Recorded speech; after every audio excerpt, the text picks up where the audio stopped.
কিছু গল্প কেবল শব্দে গাঁথা হয় না, তারা তৈরি হয় ফেলে আসা অনুভবে, ভেজা জানালার কাছে আঙুলের আঁচড়, আর এমন এক পাহাড়ি রাতে যেখানে বৃষ্টি থামে না, স্মৃতিও না। আজ গল্প ভবনের এই পরিবেশনায় আপনাকে শোনাব এমন এক গল্প যেখানে প্রেম, বিশ্বাস এবং প্রতারণা মিশে গেছে এক নিঃশব্দ আতঙ্কে। কখনো আপনার মনে হবে এটা এক প্রেমের গল্প, কখনো মনে হবে এটা শুধুই এক রহস্যময় হত্যার গল্প, আর কখনো আপনি বুঝতেই পারবেন না কারা বেঁচে আছে আর কারা শুধু স্মৃতির ছায়া। গল্প পাঠে আপনাদের সাথে থাকছে আমি উর্নিশা, এবং আমার সাথে থাকছে কৃত্তিক, আর আপনি শুনছেন গল্প ভবন। এবার চোখ বন্ধ করুন, কারণ বৃষ্টি যখন ফিরে আসে তখন কিছু সম্পর্ক চিরতরে ভিজে যায়, কিন্তু সব সত্য মুছে যায় না, ধুয়েও যায় না।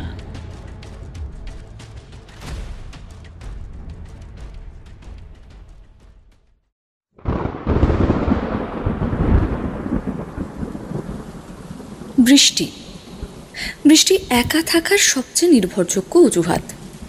আর পাহাড় পাহাড় এমন এক জায়গা যেখানে কষ্টগুলো নিঃশব্দে বাঁচে।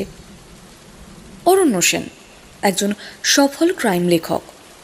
6 বছর আগে হারিয়ে যাওয়া এক নামহীন প্রেমের টানে আজ ফিরল সেই পাহাড়ের কোলে, যেখানে সে ভালোবেসেছিল, হারিয়ে ফেলেছিল এবং প্রশ্নগুলো রেখে এসেছিল। জানুয়ারির কুয়াশা নয়, বর্ষার বৃষ্টি আজ পাহাড়কে ঢেকে রেখেছে, আর এই কুয়াশার বুক চিরে দাঁড়িয়ে আছে সেই বাড়ি, নীল বাড়ি। একসময় দুজন মানুষ মিলে যেখানে স্বপ্ন বুনেছিল, আজ সেখানে শুধু সে একা। কে তুমি? ভেবেছিলাম তুমি এখান থেকে চলে গেছো। তোমার তো মরে যাওয়ার কথা ছিল। কেউ মারা যায় না অরণ্য, শুধু রূপ পাল্টায়। অরণ্য ভিজে শরীর নিয়ে চুপচাপ বসে পড়ে সেই কাঠের সোফায়, যেখানে বসে একদিন তারা রাধার গানের কথা শুনত, কবিতা লেখার ছলে চোখে চোখ রাখত। কিন্তু আজ সেই চেয়ারে ধুলো জমে গেছে, ঠিক তাদের সম্পর্কের মতো। তুমি হঠাৎ মায়া হয়ে গেলে কেন? মেঘলা নামটা কি খুব পিছু টানছিল? মেঘলা ছিল একটা ভুল, মায়া এখন বাস্তব। তুমি কি ভুলের খোঁজে এসেছো নাকি মায়ার মুখোশ খুলতে? একটা উপন্যাস লিখছি, শেষটা খুঁজছিলাম। সেই শেষটা হয়তো তুমি। ছবিগুলো বলে দেয় না ঠিক কি ঘটেছিল, তবে চোখের ভাষা বলে দেয় কিছুই ঠিক ছিল না। এই বাড়ি অনেক কিছু গিলে নিয়েছে অরণ্য, চোখ, মন, বিশ্বাস, এমনকি একটা জীবনও। কোনটা, তোমার নাকি আমার? অরণ্য কিছু বলতে যাচ্ছিল, ঠিক তখনই দূরের ঘরে ভেসে আসে এক মেয়েলি কণ্ঠ। ছবে না, ওটা আমার। এই বাড়িতে কেউ আছে? কেউ না, শুধু কিছু শব্দ থেকে যায় যাদের বৃষ্টি মুছে ফেলতে পারে না। এই গল্পের শেষ কি হবে কেউ জানে না, কিন্তু প্রশ্নগুলো, কে সেই কণ্ঠ, কি আছে এই পাহাড়ি বাড়ির অতীতে, এবং অরণ্য কি সত্যিই এসেছিল একটা উপন্যাস শেষ করতে, নাকি একটা গোপন অপরাধ ঢাকতে?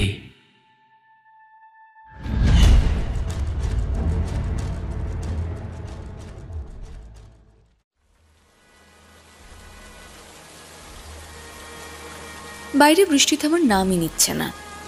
অরণ্যর চোখ ঘুরে ঘুরে খুঁজে চলেছে সেই চেনা জায়গাগুলো, যেখানে একসময় মেঘলা বসতো, হাসতো, কাঁদত।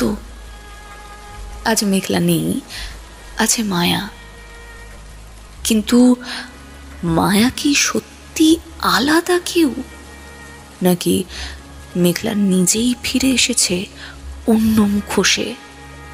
ঘরটা ঠিক আগের মতোই আছে, শুধু দেওয়ালগুলো যেন একটু বেশি নিঃশব্দ হয়ে গেছে। তোমার স্মৃতি অনেক কিছু মনে রাখে অরণ্য, কিন্তু মানুষ মনে রাখে না কেমন ভাবে সে ভেঙে পড়েছিল। তুমি যদি ভাঙতে, চিঠিটা ফেরত পাঠাতে না, তুমি বরং গেছো হারিয়ে যাওয়ার মতো। একটা পুরনো বই পড়ে যায় মেঝেতে।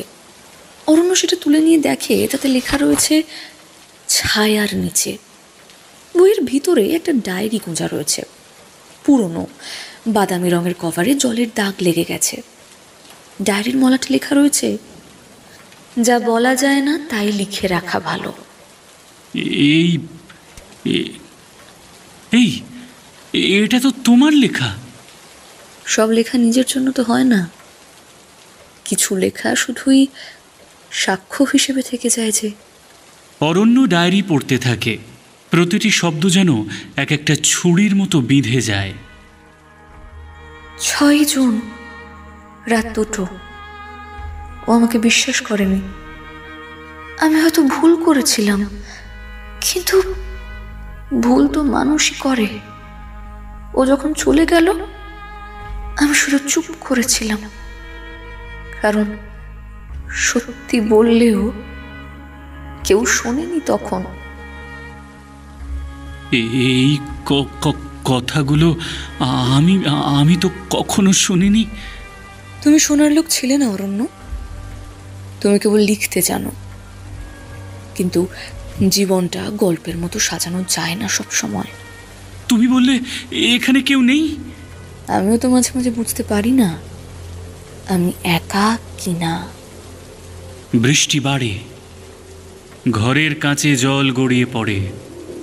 ডায়েরি শেষে আরেকটি পাতায় বড় হরফে লেখা, যদিও ফিরে আসে, ড্রয়ার খুলবে না। ড্রয়ার খুলবে না? কোন ড্রয়ার? অরণ্যর চোখে সন্দেহ, কৌতূহল আর একটা অদ্ভুত ঘোর। সে এগিয়ে যায় সেই পুরনো ডেস্কের দিকে, একটা হাতল টেনে ড্রয়ারটা খুলে। ভেতরে ছিল একটা পুরনো মোবাইল ফোন, ডিসপ্লে ড্যামেজ কিন্তু ব্যাটারি লাগানো। আর ঠিক সেই মুহূর্তে ফোনটা আপনা আপনি জ্বলে উঠল। তুমি এসে গেছো, কিন্তু সময় হয়তো পেরিয়ে গেছে। পুরনো প্রেম শুধু স্মৃতি রাখে না, কখনো কখনো সে রেখে যায় প্রমাণ, এবং কিছু প্রমাণ মানুষকে শেষ করে দিতেই যথেষ্ট।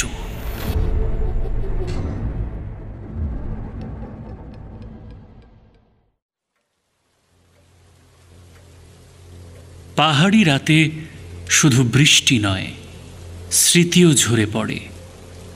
অরণ্য আজ মুখোমুখি সেই স্মৃতির, যা কেবল ডায়েরির পাতায় ছিল, কিন্তু এখন ফোনের পর্দায়।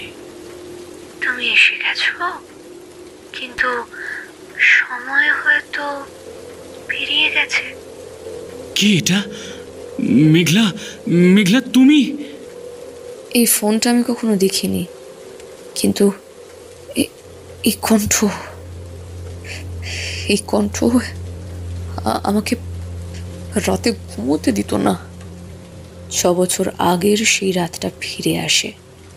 মেঘলার কণ্ঠে কান্না, অরণ্য সাড়া না দেওয়া, আর সেই রাতে কেউ বাড়ি ছেড়েছিল, নাকি কেউ মারা গিয়েছিল।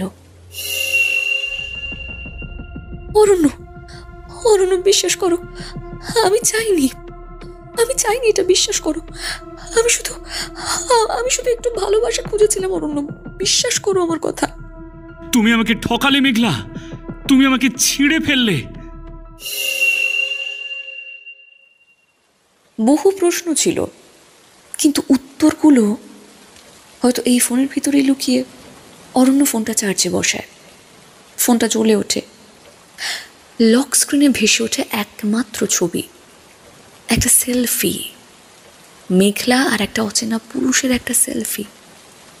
তাদের মাঝে একটা আয়না, যেখানে পরিষ্কার দেখা যাচ্ছে তৃতীয় একটা মুখ। এটা এটা কে?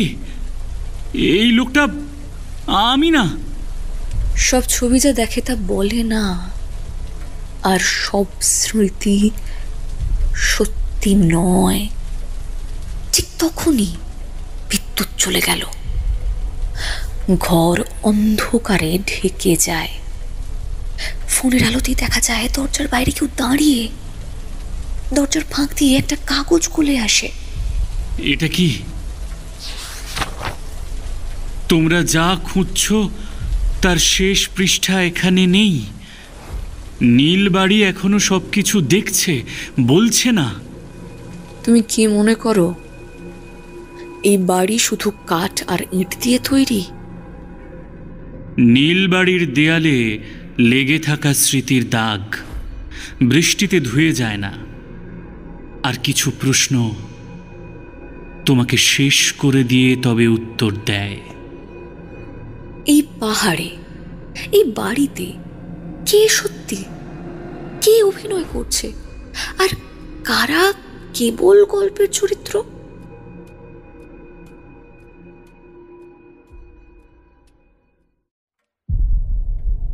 পরের রাতে অরণ্য আর মায়া কেউই ঘুমোতে পারে না, কারণ কেউ একজন অনেক দিন ধরে জেগে আছে। বাড়ির ভেতরটা অন্ধকার, বাইরেও আলো নেই। সারাদিনের বৃষ্টিতে পাহাড় যেন নীরব হয়ে গেছে, কিন্তু এই নীরবতার মধ্যেও শোনা যায় কিছু শব্দ। পুরনো কাঠের চিড়বিড়, অথবা অথবা হৃৎপিণ্ডের কাঁপুনি।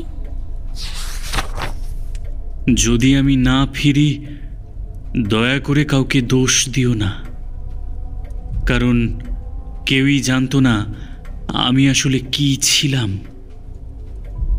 এটা তো মেঘলার হাতের লেখা। আমি বলেছিলাম না, কিছু লেখা থাকে শুধু নিজেকে রক্ষা করার জন্য। তুমি কি ওর মৃত্যুর সঙ্গে জড়িত? এক সেকেন্ডে আলোয় দেখা যায় মায়ার মুখ, চোখে জল, কিন্তু ঠোঁটে চাপা হাসি। এই মুখে কে আছে? মেঘলা, নাকি মায়া, নাকি অন্য কেউ? 6 বছর আগে মেঘলা মরেনি অরণ্য, ও খুন হয়েছিল। কি বলছো তুমি? সেই রাতে মেঘলা নীল নামের এক পাহাড়ি ছেলেকে বাড়িতে ডেকেছিল। ওদের মধ্যে কিছু ছিল যা কেউ জানতো না, কিন্তু রাত্রি 3:17 শোনা গিয়েছিল একটা ধাতব শব্দ, একটা কান্না, আর তারপর নিস্তব্ধতা। তুমি যদি আমার না হও, আমি তোমাকে কারোর হতে দেব না, কারোর হতে দেব না তোমাকে আমি। মেঘলা, মেঘলা প্লিজ দরজাটা খোলো। মেঘলা, মেঘলা।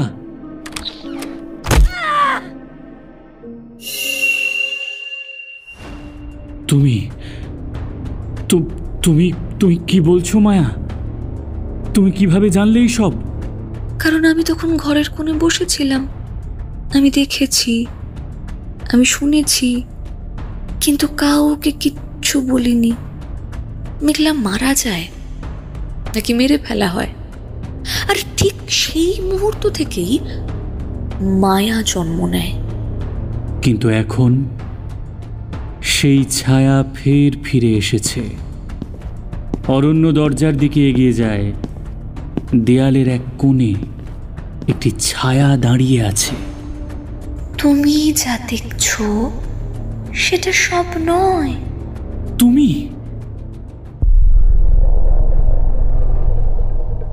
প্রেমের অতীত যদি অপরাধে পরিণত হয়, তবে ক্ষমা হতে পারে সবচেয়ে বিপজ্জনক ভুল।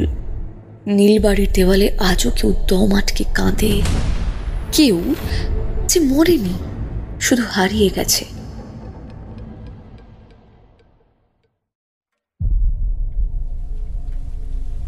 রাতটা ধীরে ধীরে শেষের দিকে যাচ্ছে। পাহাড়ের গা বেয়ে জেগে উঠছে নীলচে আলো। বৃষ্টি অনেকটাই কমে এসেছে, কিন্তু আকাশ যেন এখনো চোখের জল মুছতে পারেনি। অরণ্য দাঁড়িয়ে রয়েছে সেই পুরনো বাড়িটার সামনে, যার জানালায় একদিন সে দেখেছিল সেই ছায়ামূর্তি। পেছনে মেঘলা, কাঁধে কম্বলের ছোঁয়া, চোখে জল, আর ঠোঁটে একটা প্রশ্নহীন নীরবতা। তুমি কি সত্যি সেই মেঘলা যে আমায় বারবার ডেকেছিলে, নাকি তুমি সেই মায়া যে বৃষ্টির ফোঁটার সঙ্গে মিশে গেছে? আমি দুটোই। আমি সেই মেঘলা যে ভালোবেসেছিল, আর সেই মায়া যে হারিয়ে গিয়েছিল। তুমি যে চিঠিগুলো পেয়েছিলে, ওগুলো লিখেছিল এক আত্মা যে ফিরে আসতে চেয়েছিল, শুধুমাত্র তোমার কাছে ফিরে আসতে চেয়েছিল। অরণ্য চোখে জল, তার চারপাশের সমস্ত প্রশ্ন, সমস্ত রহস্য যেন হঠাৎ করে অর্থহীন হয়ে গেল। সামনে দাঁড়িয়ে থাকা মেঘলার মুখটা ক্রমশ ঝাপসা হয়ে যাচ্ছে, শুধু বৃষ্টির ফোঁটা নয়, এক অজানা শূন্যতায়। তুমি আবার চলে যাবে, তাই না? আমি তো কখনোই ছিলাম না অরণ্য। তুমি শুধু আজ আমার কথা শুনতে পেরেছ, কারণ তুমি এখন প্রস্তুত সত্যিটা মেনে নিতে। ভালোবাসা, মৃত্যু, সময়, সব মিলিয়েই তো জীবন।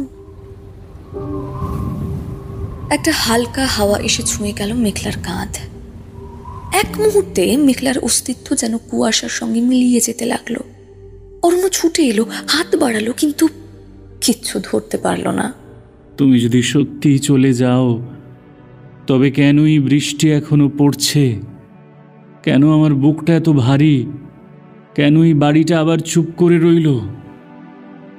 বৃষ্টির মাঝে হারিয়ে যাওয়া মেঘলার স্মৃতি এখন এই পাহাড়ি বাংলোর দেয়ালে দেয়ালে। অরণ্য ধীরে ধীরে পেছনে ঘুরে হাঁটছে, কিন্তু এবারে সে একা নয়। তার পাশে আছে সেই সমস্ত চিঠির শব্দ, সেই নীরব ভালোবাসা, আর একটা অদৃশ্য হাত, যেটা অনুভব তো করা যায় কিন্তু দেখা যায় না। ভালোবাসা কখনো হারায় না, সেটা কেবল রূপ বদলায়। আর এই বাড়ির ইতিহাস কি এখানেই শেষ, নাকি কেউ এখনো সেই জানালার পাশে দাঁড়িয়ে অপেক্ষা করছে একটা নতুন গল্পের? এই ছিল বৃষ্টি যখন ফিরে আসে। ভালোবাসা, অতীত আর এক অদ্ভুত সত্যের জালে জড়িয়ে থাকা এক গল্প। একটা চিঠি, একটা বাড়ি, আর একটা হারিয়ে যাওয়া সম্পর্ক, যেখানে সময় থেমে গিয়েছিল আর বৃষ্টি ছিল তার সাক্ষী। ভালোবাসা কি কখনো মরে যায়, নাকি সেটা অন্য কোনো রূপে ফিরে আসে? এক মেঘলা দিনে, এক পুরনো চিঠির শব্দে, কিংবা এক অচেনা জানালার ছায়ায়? শুধু অনুভব করতে জানতে হয়, দেখতে নয়। গল্প ভালো লাগলে চ্যানেলটা সাবস্ক্রাইব করতে ভুলবেন না, আর শেয়ার করুন যে কারোর সঙ্গে। হয়তো দেখবেন এমন অনেকেই এখনো কাউকে ফিরে পাওয়ার অপেক্ষায় বৃষ্টি ভিজে যাচ্ছে।